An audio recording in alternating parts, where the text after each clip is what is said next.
Now everybody, welcome back to the Flight Simulator, and in today's video, let's talk a little bit about this plane right here, the strangest plane that you can now buy for the Microsoft Flight Simulator 2020 as an add-on.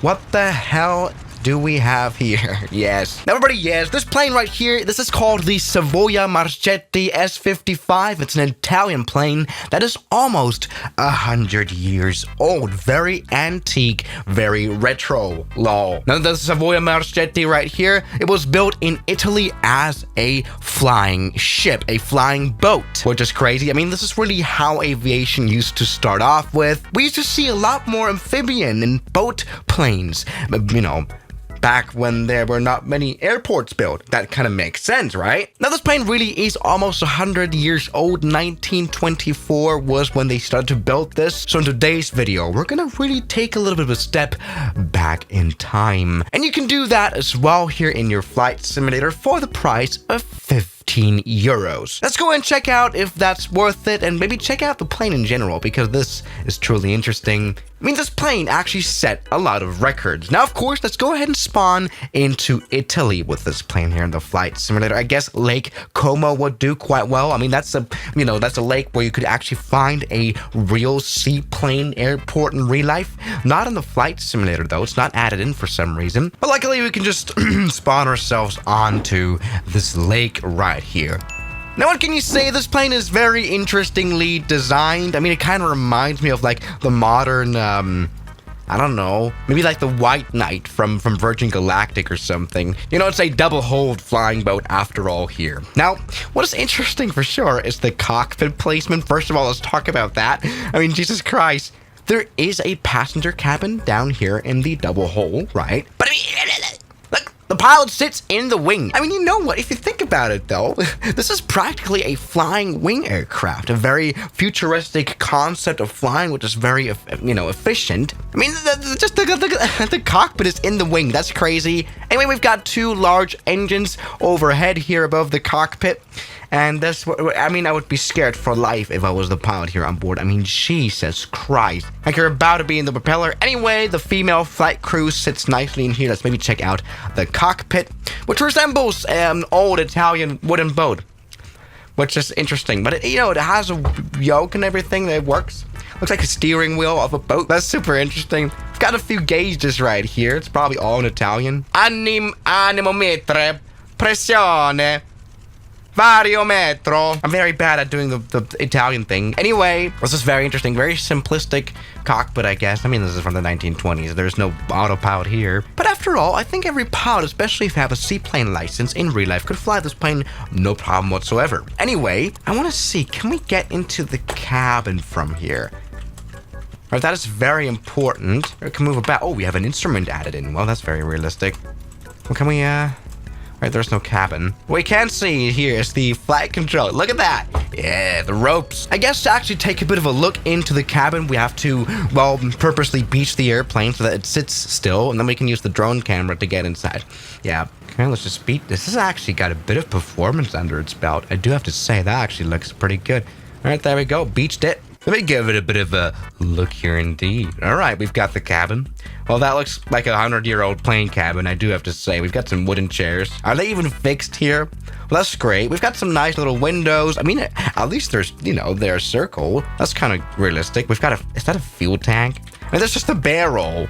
Lol. But yeah, it looks not too much different from all the other planes that are 100 years old. And this is a lot of fuel that this plane used. Lol. Great, we've got a 4-seater passenger plane. What's in the other one right here? What's in the other hole?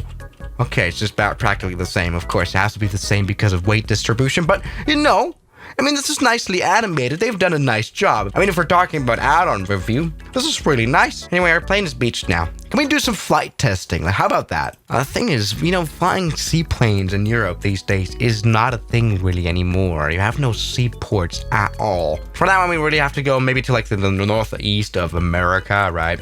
Especially the Seattle region has a lot of them, or Canada. All right, for example, this one right here. Let's spawn right in. So we have a bit of a safe take right here. I mean, this is a nice plane. All right, now welcome to the sea runway. Let's maybe do some proper flying. I mean, this has been way too long of meandering here on the channel once again. No, this plane has no flaps or anything. I mean, I'm glad we have rudder control. I mean, that's quite sick. And we're already very fast. Jesus Christ, that is a powerful engine.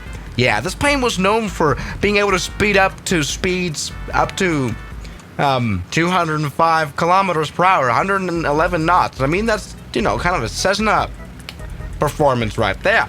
Here we go. And this didn't need a lot of leg for takeoff either. Now, how safe was this plane? Well, out of the 243 planes that were built, one survived. So that's good, right? I mean, actually, I'm guessing there was so many crashes here with this plane that Wikipedia didn't even put an effort in to list all the accidents. Lol. Anyway, this does fly nicely, and I like the handling. Right, I mean, it's a flying boat. What a dream. And actually, it even has trim.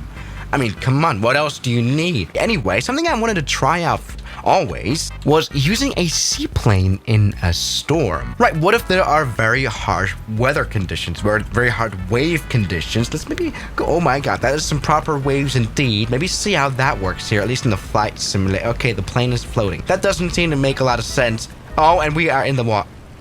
Yeah, you know what? Maybe the Microsoft Flight Simulator 2020 is not called Seaplane Simulator for a reason, and we have definitely died. Yeah, this is not really made for sea. Oh, water. Great one. I mean, after all, this is a boat. Right now we're in a boat state, so capsizing, lol. But just imagine, you know, owning this kind of plane right here, and the plane doesn't even end up crashing when it flies, but actually sinking. Lol. All right. Anyway, maybe we're just gonna take off here again. Maybe see how much runway do we really need? I mean, that's really not a lot. Yes, check that out. So everybody, I'm having a genius idea. Let me do some proper runway testing here. Yes, maybe like a small glacier lake, just like this one here in the Alpine Mountains. Right.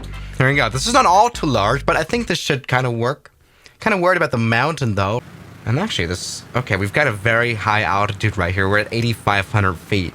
That's going to definitely push the performance, but come on. Yes, we've got enough airspeed. Here we go. We can literally set off right here. Ah, can we? Oh, please don't die. Oh, there is a dam. There is a dam. There is a dam. Okay, we're falling.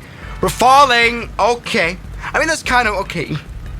This is a plane from 1926. What did I even expect? That's very good. But I mean, you know, in general, I kind of like this idea of having like a little flying boat. You can land pretty much anywhere around the world if you have water, right? And so I think that's very nice. And it's also very nice to have this add-on here, everybody, I think, as well. $15 definitely is a pretty fair deal. Now, I know this is not a crazy practical plane you can fly everywhere, right? But there's definitely some interesting flights you can perform with this, and having such a piece of history as well for the flight simulator is really cool. I mean, definitely, you can only see this plane in like one museum. There's only one last surviving plane, and for you to be able to fully fly it and fully experience it in the flight simulator is absolutely awesome. So yeah, guys, everybody, that is the Savoirs Marchetti. Something like that. Definitely Swiss Army 1 approved. And thank you very much for watching today's video. And I'll see you guys tomorrow. As always, good night.